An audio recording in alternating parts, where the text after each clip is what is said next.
I used to think recovery was just about not drinking. Just stop the thing that's killing you, you know? But nobody told me how much living you have to actually learn again.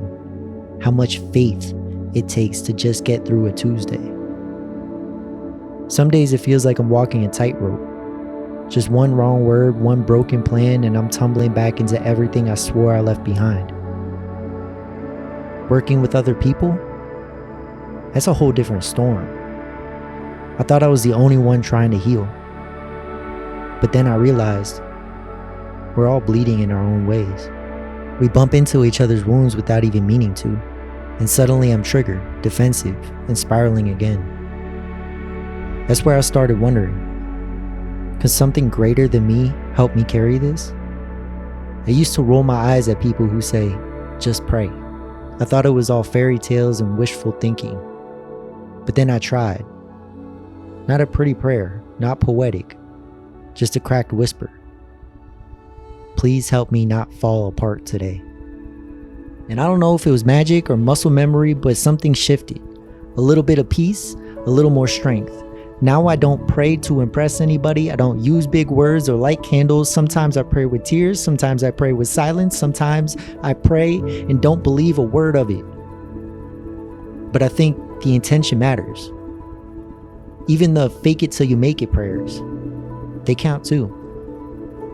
Because they're not really fake. They're hope in disguise. My connection with the higher power is not lightning bolts or burning bushes. It's more like a pause in the chaos, a breath when I need it the most, a reminder that I don't have to do this alone. So no, faith isn't easy. It's not supposed to be. It's a choice, over and over and over again. But I'm learning that it's the most powerful choice I can make.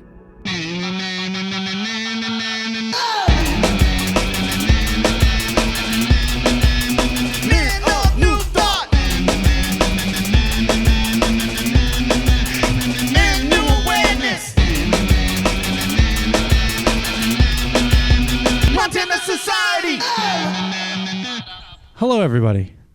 Kirk? Hello.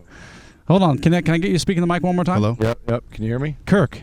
Hello. Can you introduce yourself, Kirk? Can you give us your first and last name? My name's Kirk Driscoll. My name is Christian Eric Bonio Jansen. My name is Adam Charles Abramovitz, and we are on the road to recovery. Welcome to the show. Welcome. All three of us are in recovery. Yep. And one of my favorite parts or tenets about recovery itself is that the higher power question is answered individually. Every person can develop their own relationship with the higher power. And for me, it's my misunderstanding. And a lot of it is a process of just continually sinking. Yeah. And that's what we met. We met on Vision Warriors campus. Christian, what did you do for Vision Warriors?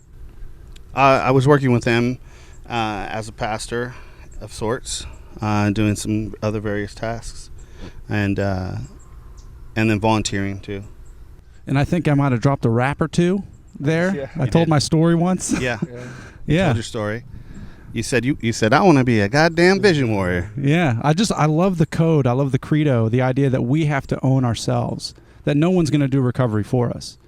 And there's a process and there's a methodology that we can adhere to, and it adapts based on how much effort and action we're willing to put into it. Yeah. So it's almost like investing in ourselves, and like for me, at least in my experience, my whole life, everything felt like it was almost given to me. So when I got sober, it was the first time I ever felt like I had to actually put in real effort for real results. It felt like everything always came easy to me my whole life. It was only when I got sober that I started realizing, experiencing emotions I didn't understand, and ways of living that I had yet to even comprehend in my mind. But yeah, let's go back to you, Christian. Okay. So you're at this what's the precipice? Precipice. You're not a Presbyterian. We're at a precipice. Yeah. And Kirk, you also are at a turning point where you just became Can you describe a little bit what happened? District governor? Yeah, so that's July 1st. So we're a couple days away, but it had come in on July 1st, and kind of like Christian in this journey, it's several years out in the making of coming in, But what's really interesting this year, someone asked me the other day, they said, man, I can imagine how anxious you are and how, bothered you are that all your plans and everything that you had, laid out for this year are now all changed because of the COVID and just everything's going on, because we're not everything's not gathering. No large gatherings are occurring, right?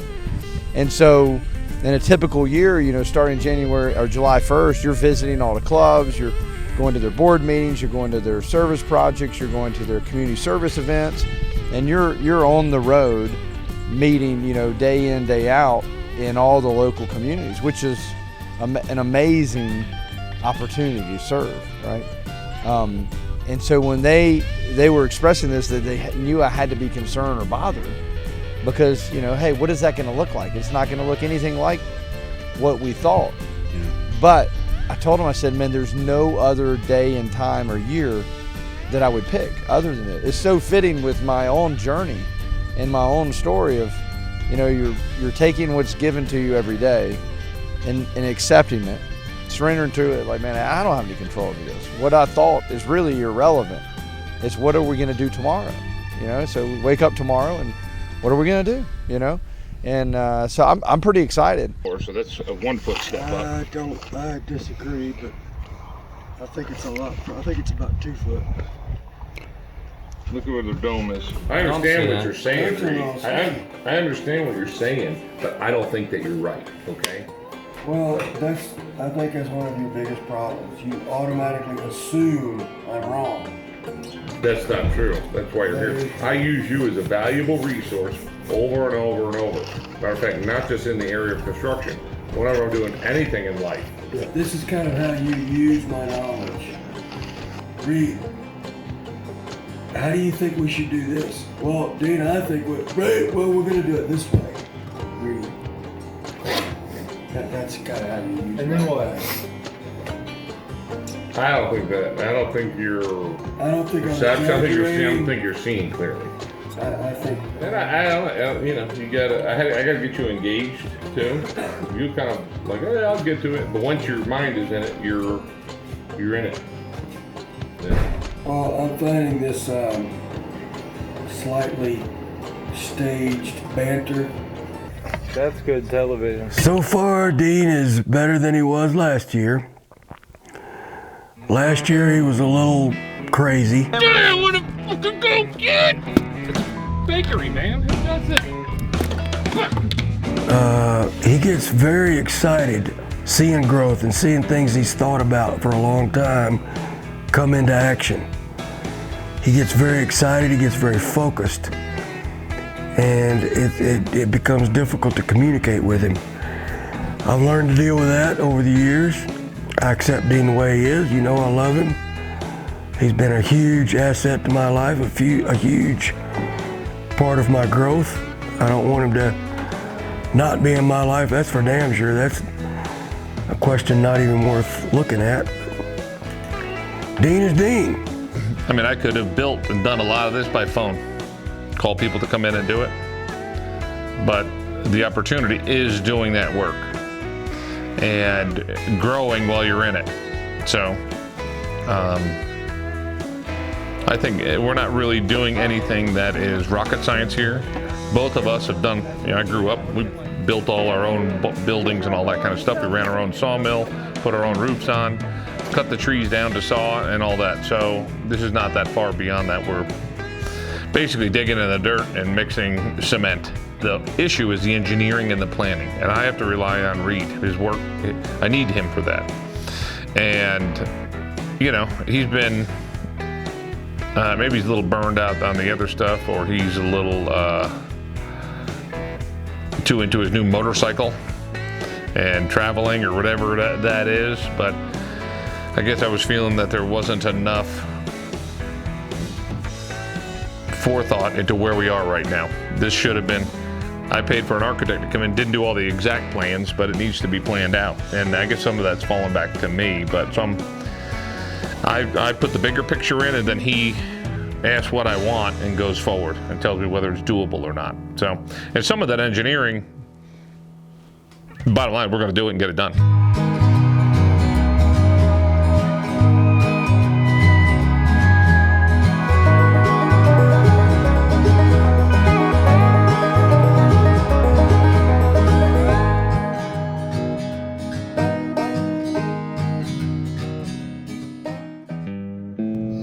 That peculiar guy kept showing up. He had energy and lived an extraordinary life. And he sounded a lot like me. I thought maybe I could get better and things could change. So now I've got some hope. But I've got to come to terms with what and who I am. Well, when I went through a pledge in college, I had already come from a school in New York where I was basically just a wild man. Barely graduated with it. You're hitting sand, sweet. Graduated with a very, very strong 2.01. Thank you, gym class. And they accepted me at the University of Georgia. Drank way too much, got trouble here and there, but I kept my feet moving. So that's it. We went out and had a party down with my one guy who's still a friend of mine today. And then the next night I came back, somebody was having hunch punch, where you go out and buy food coloring and grain alcohol, which I'd never had. The next morning I heard a knock on the door, and it was my roommate, who I'd never met. Keys were rattling around. He opened the door, and his mother was with him, and he was Greek, big old dude, and he stuck his head in, and there was, apparently I'd been to a cemetery, so there's flowers all over the dorm room. There's black vomit on everything, and apparently we were having fun with his golf clubs because a couple of them were bent. And I still have not met the guy. And I said, I'm looking around going, oh my, because I'm just waking up. So I didn't know what was going on, and I just said, I'm so sorry, I'll clean everything up, I'll fix it, you know? Don't worry. And they said something in Greek to each other. They just closed the door. And they went to another room to try to get another roommate, and there were none. So immediately I'm there, and they're like, this guy's trouble. Yeah.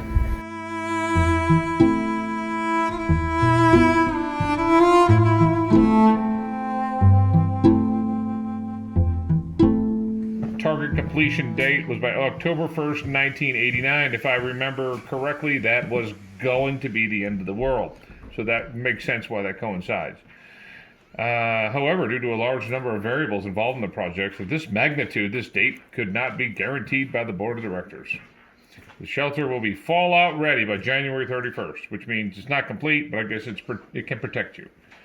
Toilets. The shelter is designed to accommodate 120 to 130 persons, depending on the number of children. And this is the number of occupants, and this is the price. Bed price. Right here. Oh, yes, and it includes 7 months' supply of macrobiotic food. So, and if you bring children, they cannot be over 35 inches. I guess the price of salvation, you know. We are remeasuring everything. We made some assumptions because everything was underground, and we are getting to the point where kind of exactly know where the walls and steps and rooms and all that are going to go. And very exciting. I've been out in my procurement mode looking for large windows. So we have two 25-foot expanses that need to be covered in glass. We want to really accentuate the fact that we're taking this closed off dome and opening it up to this beautiful mountain behind us here. And that's the main feature of the new home that we're going to have here.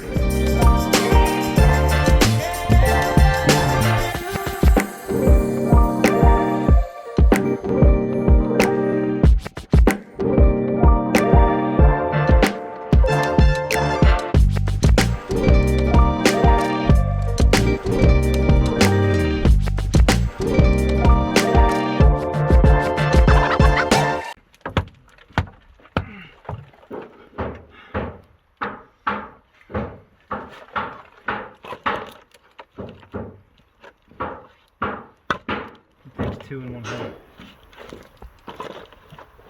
Go out like that. You can pull it out real quick. It's coming together. So, and love, you know, what a better way, is there a better way? Is there a better way to live life? Physically out here, working with guys that are getting better, positive atmosphere, and all of us are growing a little bit. You know, it is an excellent, excellent way for me to give back. Montana Society!